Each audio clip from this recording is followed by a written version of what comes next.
मैं हूँ नेपाल महतो। महतो जी सेंटर में आप सभी लोगों का स्वागत है। तो आज हम लोग गुलाम वंश के बारे में पढ़ेंगे। तो गुलाम वंश में हम लोग कुतुबुद्दीन ऐबक का शासनकाल के बारे में पिछले क्लास में पढ़ लिए। तो आज हम लोग इल्तुतमिश का शासनकाल और पूरे गुलाम वंश के शासनकाल के बारे में पढ़ेंगे। तो देखिए, गुलाम वंश का जो संस्थापक था कुतुबुद्दीन ऐबक था, और कुतुबुद्दीन ऐबक मोहम्मद गोरी का गुलाम था। और कुतुबुद्दीन ऐबक ने क्या किया था, राजधानी लाहौर को बनाया था। उसके बाद शासन करना प्रारंभ किया था। दिल्ली में कुतुब मीनार का निर्माण करवाया। उसके अलावा देखेंगे तो दिल्ली में कुब्बतुल इस्लाम नामक मस्जिद का निर्माण करवाया। और क्या क्या बाबू, तो अजमेर में 2.5 दिन का झोपड़ा नामक मस्जिद का निर्माण करवाया। और कुतुबुद्दीन ऐबक का जो एक सेनापति था जिसका नाम था बख्तियार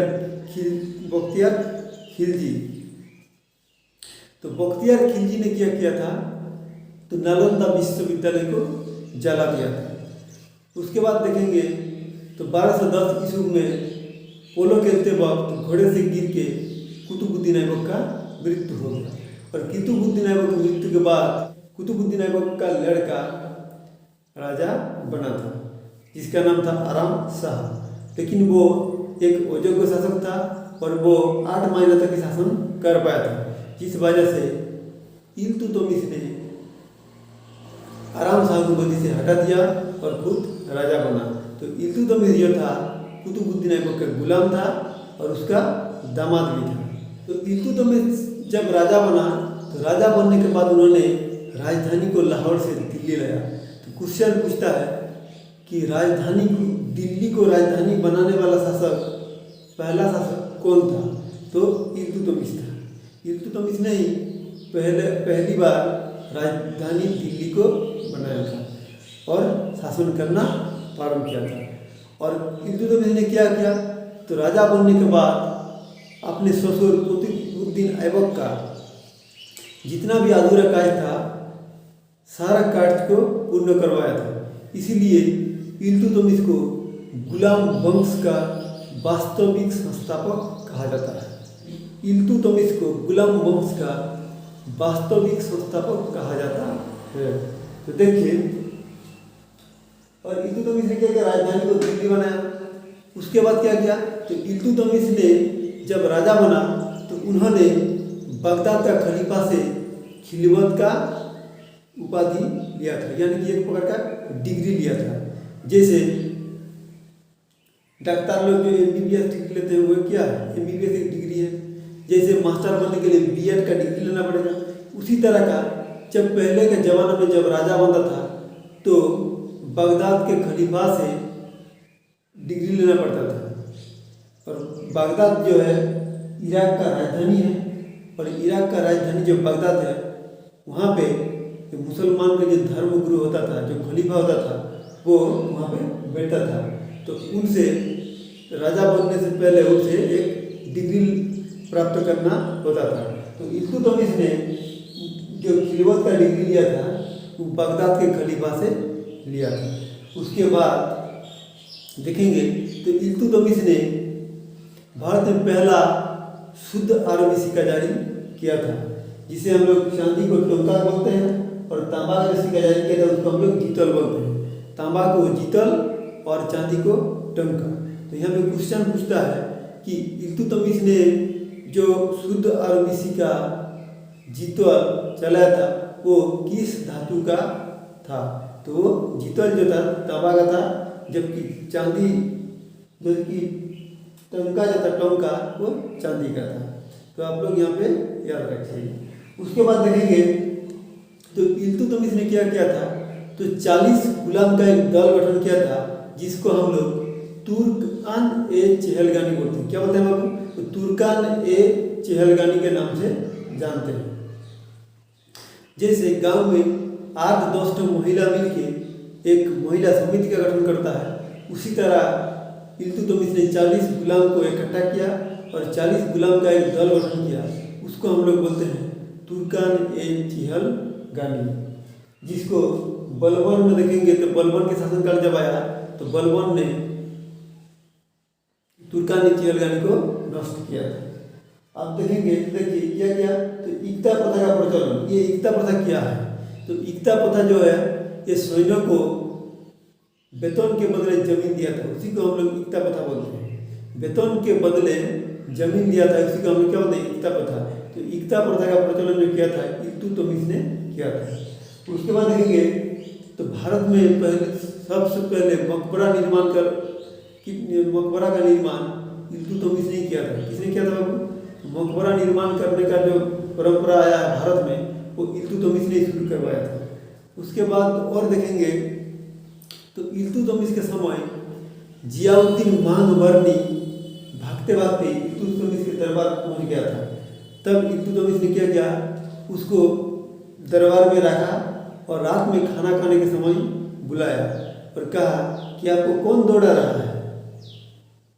तो जियाउद्दीन मांगबरनी ने कहा कि चेंगिज खां दौड़ा रहा है। तो उसने पूछा कौन दौड़ा रहा है?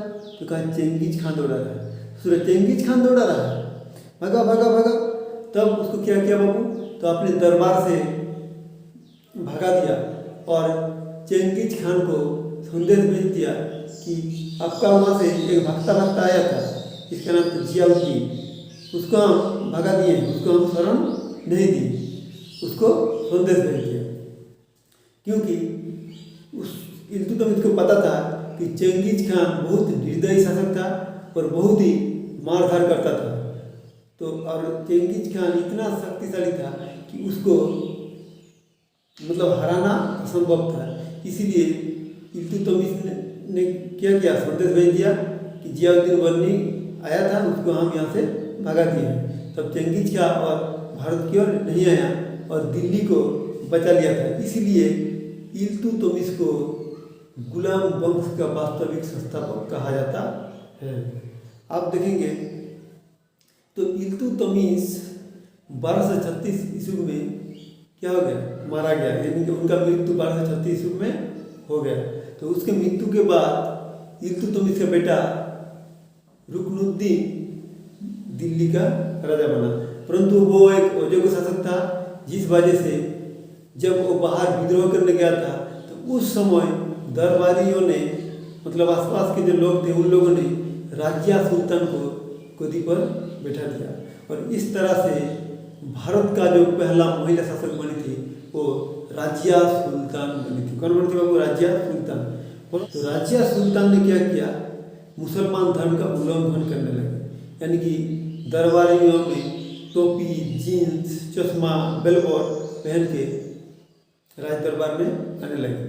यानी मुसलमान धर्म में रीति रिवाज है कि आप मुंह खुला मुंह से नहीं आ सकते हैं, टोपी जीन्स पहन के नहीं आ सकते हैं। तो राजिया सुल्तान ने मुसलमान धर्म का बहुत ही उल्लंघन किया, जिस वजह से उल्लंघन किया और क्या किया बाबू, तो मालिक याकूब नाम का एक लड़का से राजिया सुल्तान प्रेम करती थी, बहुत भयानक प्रेम करती थी। तो जिस वजह से समाज में क्या हल्ला मच गया था। तो जिस वजह से क्या किया, समाज में एक हल्ला मच गया और उसके कारण भाटिंडा का जो एक जमींदार भाटिंडा का जो जमींदार था, भाटिंडा का जमींदार यानी भाटिंडा पंजाब में है, तो भाटिंडा का जो जमींदार था जिसका नाम था इल्तुनिया, तो इल्तुनिया ने क्या किया, राजिया सुल्तान के साथ विद्रोह कर दिया। तो इस विद्रोह में मालिक याकूब यानी कि राजिया सुल्तान का जो प्रेमिक था, आशिक था, वो मारा गया। जब वो मारा गया तो राजिया सुल्तान ने इल्तुनिया के साथ शादी कर ली। उन्होंने सोचा युद्ध में हार के उसका गुलाम बनने से अच्छा है कि उसका हम पत्नी बन जाते हैं। इसलिए उन्होंने क्या किया बाबू, तो इल्तुनिया को कहा कि मेरे साथ शादी करोगे? तब उन्होंने कहा शादी जरूर करेंगे, क्योंकि एक रानी अगर एक साधारण जमींदार को बोलेगी कि मेरे साथ शादी करोगी तो क्या वो शादी नहीं करेगा? शादी उन्होंने शादी के लिए हाँ कर दिया और धूमधाम से शादी मनाया।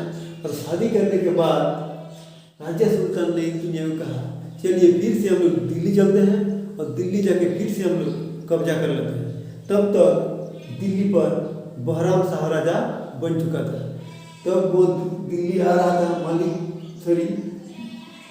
राजिया सुल्तान अपने पति इल्तुमिया के साथ दिल्ली आ रहा था और उसी समय कैथल का जंगल जो हरियाणा में है वहाँ पे डाकुओं ने राजा सुल्तान को हत्या कर दिया। क्या क्या बाबू? हत्या कर दिया। कहा जाता है कि बहराम शाह ने ही डाकू भेजा था राज्य सुल्तान को मारने के लिए। उसके बाद देखेंगे तो बहराम शाह भी उतना अच्छा शासक नहीं था, वहाँ से क्वेश्चन नहीं पूछता है। यहाँ पे आएंगे देखेंगे तो देखिए नासिरुद्दीन मोहम्मद जो था उसके बाद बहराम शाह के बाद राजा बना था, जबकि नासिरुद्दीन मोहम्मद बहुत ही गरीब शासक था जो टोपी सिलाई करता था और कुरान का डुप्लीकेट करता था और बेचता था और अपना किसी भी तरह अपना जीवन यापन बिताता था। तो यहाँ से एक पॉइंट याद रखना कि कौन सा शासक था गुलाम वंश का, वो कौन सा शासक था जो कुरान का डुप्लीकेट करके या टोपी सिलाई करके अपना जीवन बिताता था। तो उसका नाम था नासिरुद्दीन मोहम्मद। क्या नाम था बाबू? नासिरुद्दीन मोहम्मद।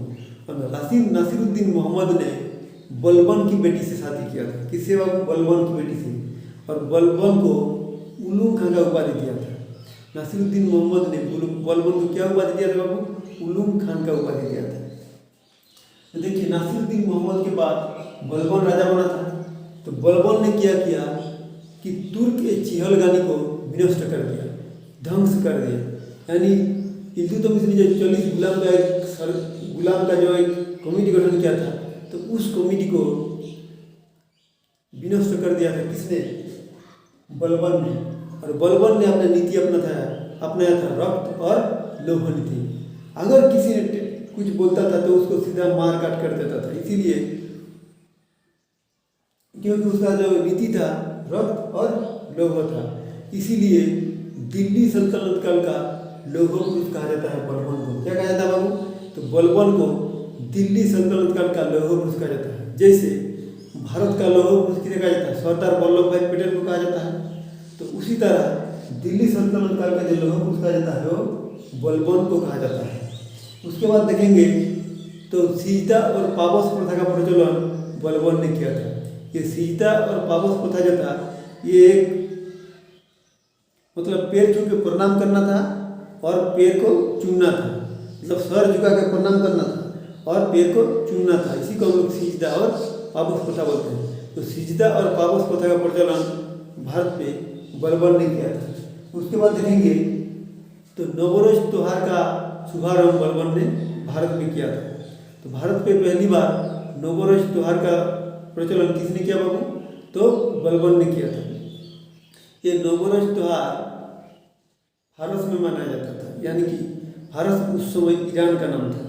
तो फारस का अभी का नाम क्या है? ईरान। तो ईरान में एक रीति रिवाज था नवरोज त्योहार जो 9 दिन का उत्सव होता था। जैसे हम लोग का यह नवबरण होता है तो उसी तरह 9 दिन का त्यौहार मनाया जाता था।